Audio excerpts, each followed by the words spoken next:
बिस्मिल्लाहिर्रहमानिर्रहीम। अस्सलाम वालेकुम। एके टीवी के मोअज़्ज़ज़ नाज़रीन, खुश आमदीद। दोस्तों, आज हम आपको एक कहानी सुनाएंगे, एक बादशाह और वजीर की कहानी। बादशाह के अनोखे सवालात और उनके जवाबात। बादशाह ने कैसे एक वजीर से पूछा कि उसकी क्या ख्वाहिश है और उसके बाद आधी सल्तनत देने का वादा कर दिया। इस कहानी से हमारी जिंदगी भी किस तरह वाबस्ता है और ये हम सब की कहानी भी हो सकती है। दोस्तों, उम्मीद करेंगे कि आपको ये कहानी बहुत ही अच्छी लगेगी। वीडियो में आगे बढ़ने से पहले नए आने वाले नाज़रीन से गुजारिश है कि हमारे YouTube चैनल को करें सब्सक्राइब और बेल बटन प्रेस कर दें ताकि आइंदा आने वाली हर वीडियो का नोटिफिकेशन आप तक पहुंचे बरवक्त। और दोस्तों, वीडियो को आगे मजीद सुनने से पहले आपसे गुजारिश है कि लाइक कर दीजिएगा। तो चलिए बढ़ते हैं आज की स्टोरी की जानिब। बादशाह का मूड अच्छा था। वो नौजवान वजीर की तरफ मुड़ा और मुस्कुरा कर पूछा, तुम्हारी जिंदगी की सबसे बड़ी ख्वाहिश क्या है? वजीर शर्मा गया, उसने मुंह नीचे कर लिया। बादशाह ने कहकहा लगाया और बोला, तुम घबराओ मत, बस अपनी जिंदगी की सबसे बड़ी ख्वाहिश बताओ। वजीर घुटनों पर झुका और आजिज़ी से बोला, हजूर, आप दुनिया की खूबसूरत तरीन सल्तनत के मालिक हैं। मैं जब भी ये सल्तनत देखता हूँ तो मेरे दिल में ख्वाहिश पैदा होती है। अगर इसका 10वां हिस्सा मेरा होता तो मैं दुनिया का खुशनसीब तरीन शख्स होता। वजीर खामोश हो गया। बादशाह ने कहकहा लगाया और बोला, मैं अगर तुम्हें अपनी आधी सल्तनत दे दूं तो? वजीर ने घबरा कर ऊपर देखा और आजिज़ी से बोला, बादशाह सलामत, ये कैसे मुमकिन है? मैं इतना खुशकिस्मत कैसे हो सकता हूँ? बादशाह ने फौरन अहकामात लिखने का हुक्म दिया। बादशाह ने पहले हुक्म के जरिए अपनी आधी सल्तनत नौजवान वजीर के हवाले करने का फरमान जारी कर दिया। दूसरे हुक्म में बादशाह ने वजीर का सर कल्म करने का हुक्म दे दिया। वजीर दोनों अहकामात पर हैरान रह गया। बादशाह ने अहकामात पर मोहर लगाई और वजीर की आंखों में आंखें डालकर बोला, तुम्हारे पास 30 दिन हैं। तुमने इन 30 दिनों में सिर्फ 3 सवालों के जवाबात तलाश करने हैं। तुम कामयाब हो गए तो मेरा दूसरा हुक्म मनसूख हो जाएगा और तुम्हें आधी सल्तनत मिल जाएगी, और अगर तुम नाकाम हो गए तो पहला हुक्म खारिज समझा जाएगा और दूसरे हुक्म के मुताबिक तुम्हारा सर उतार दिया जाएगा। वजीर की हैरत परेशानी में बदल गई। बादशाह ने इसके बाद फरमाया, मेरे 3 सवाल लिख लो। वजीर ने लिखना शुरू कर दिया। बादशाह ने कहा, इंसान की जिंदगी की सबसे बड़ी सच्चाई क्या है?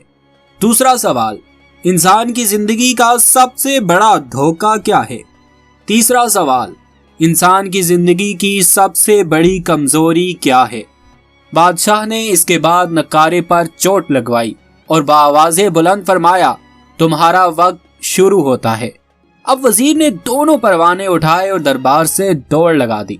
इसने उस शाम मुल्क भर के दानिश्वर, अदीब, मुफक्किर और ज़हीन लोग जमा किए और सवालात उनके सामने रख दिए। मुल्क भर के दानिश्वर सारी रात बहस करते रहे, लेकिन वजीर ने दूसरे दिन दानिश्वर बढ़ा दिए, लेकिन नतीजा वही निकला। वो आने वाले दिनों में लोग बढ़ाता रहा, मगर उसे कोई तसल्ली बख्श जवाब न मिल सका। यहाँ तक कि वो मायूस होकर दारुल हुकूमत से बाहर निकल गया। वो सवाल उठाकर पूरे मुल्क में फिरा, मगर उसे कोई तसल्ली बख्श जवाब न मिल सका। वो मारा मारा फिरता रहा, शहर शहर, गांव गांव की हाक छानता रहा। शाही लिबास फट गया, पगड़ी ढीली होकर गर्दन में लटक गई, जूते फट गए और पांव में छाले पड़ गए। यहाँ तक कि शर्त का आखिरी दिन आ गया। अगले दिन उसने दरबार में पेश होना था।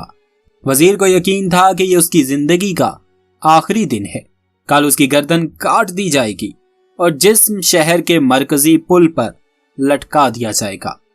वो मायूसी के आलम में दारुल हुकूमत की कच्ची आबादी में पहुंच गया। आबादी के सिरे पर एक फकीर की झोंपड़ी थी। वो गिरता पड़ता उस कुटिया तक पहुंच गया। फकीर सूखी रोटी पानी में डुबोकर खा रहा था, साथ ही दूध का प्याला पड़ा था और फकीर का कुत्ता शड़ाप शड़ाप की आवाजों के साथ दूध पी रहा था। फकीर ने वजीर की हालत देखी, कहकहा लगाया और बोला, जनाबे आला, आप सही जगह पहुंचे हैं।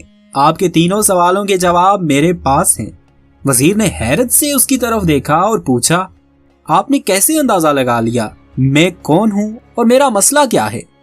फकीर ने सूखी रोटी के टुकड़े छाबे में रखे, मुस्कुराया, अपना बोरिया उठाया और वजीर से कहा, ये देखिए, आपको बात समझ आ जाएगी।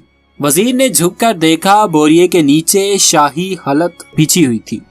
ये वो लिबास था जो बादशाह अपने करीब तरीन वुज़रा को अनायत करता था। फकीर ने कहा, जनाब आला, मैं इस सल्तनत का वजीर होता था।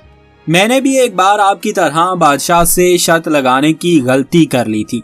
नतीजा आप खुद देख लीजिए। फकीर ने उसके बाद सूखी रोटी का टुकड़ा उठाया और दोबारा पानी में डुबोकर खाने लगा। वजीर ने दुखी दिल से पूछा, क्या आप भी जवाब तलाश नहीं कर सके थे?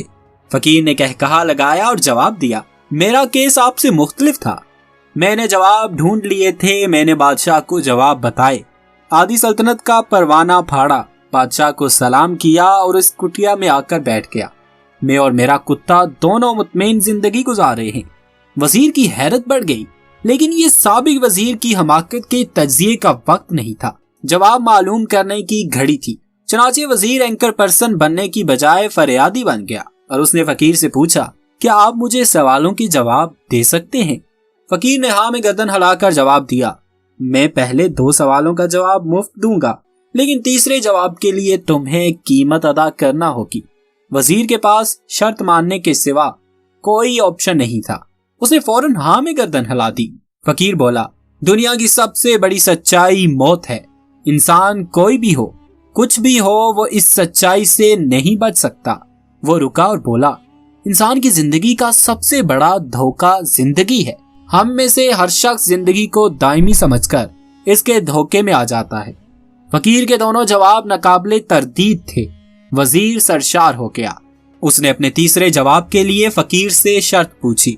फकीर ने कहकहा लगाया, कुत्ते के सामने से दूध का प्याला उठाया, वजीर के हाथ में दिया और कहा, मैं आपको तीसरे सवाल का जवाब उस वक्त तक नहीं दूंगा जब तक आप ये दूध नहीं पीते।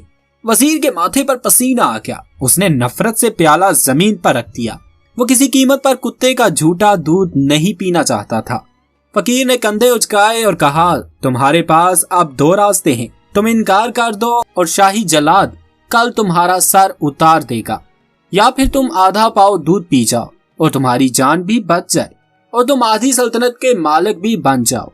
फैसला बहरहाल तुमने करना है। वजीर अजीब किस्म की कशमकश में फंस गया। एक तरफ जिंदगी और आधी सल्तनत थी और दूसरी तरफ कुत्ते का झूठा दूध था। वो सोचता रहा यहाँ तक कि जान और माल जीत गया और सेल्फ रिस्पेक्ट हार गई। वजीर ने प्याला उठाया और एक ही सांस में दूध पी गया।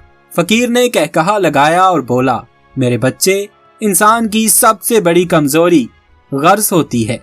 ये उसे कुत्ते का झूठा दूध पीने तक भी मजबूर कर देती है, और ये वो सच है जिसने मुझे सल्तनत का परवाना फाड़कर इस कुटिया में बैठने पर मजबूर कर दिया। मैं जान गया था, मैं जूं जिंदगी के धोखे में आऊंगा, मैं मौत की सच्चाई को फरामोश करता जाऊंगा, और मैं मौत को जितना फरामोश करता रहूंगा, मैं उतना ही गर्ज की दलदल में धंसता जाऊंगा, और मुझे रोज इस दलदल में सांस लेने के लिए गर्ज का गलीज दूध पीना पड़ेगा। लिहाजा मेरा मशवरा है, जिंदगी की इन तीनों हकीकतों को जान लो, तुम्हारी जिंदगी अच्छी गुजरेगी। वजीर शर्मिंदगी और खुदतरसी का तोहफा लेकर फकीर की कुटिया से निकला और महल की तरफ चल पड़ा। वो जूं महल के करीब पहुंच रहा था, उसके एहसास शर्मिंदगी में इजाफा हो रहा था। उसके अंदर जिल्लत का एहसास बढ़ रहा था और इस एहसास के साथ महल के दरवाजे पर पहुंचा। उसके सीने में खौफनाक टीस उठी। वो घोड़े से गिरा, लंबी हिचकी ली और इसकी रूह परवाज कर गई। दोस्तों, हमें किसी दिन ठंडी जगह पर बैठकर जिंदगी के इन बुनियादी सवालों पर जरूर गौर करना चाहिए। हमें ये सोचना चाहिए कि हम लोग कहीं जिंदगी के धोखे में आकर गर्ज के पीछे तो नहीं भाग रहे, हम लोग कहीं मौत को फरामोश तो नहीं कर बैठे, हम कहीं इस कहानी के वजीर तो नहीं बन गए। मुझे यकीन है हम लोगों ने जिस दिन ये सोच लिया, उस दिन हम गर्ज के इन गलीज प्यालों से बालातर हो जाएंगे। दोस्तों, ये थी हमारी आज की कहानी। उम्मीद करते हैं आपको पसंद आई होगी। वीडियो पसंद आने की सूरत में लाइक और शेयर जरूर कीजिएगा और इसके साथ साथ कमेंट्स में अपनी राय का इजहार भी करें और आप किस मौजू पर वीडियो देखना चाहते हैं उससे भी हमें आगाह करें। हमारी टीम कोशिश करेगी कि आपके बताए गए मौजू पर वीडियो तैयार करके आपके लिए पेश कर सके। बहुत जल्द एक नए उन्वान के साथ आपकी खिदमत में हाजिर होंगे। अपना और अपने प्यारों का खूब सा ख्याल रखिएगा। अल्लाह हाफिज।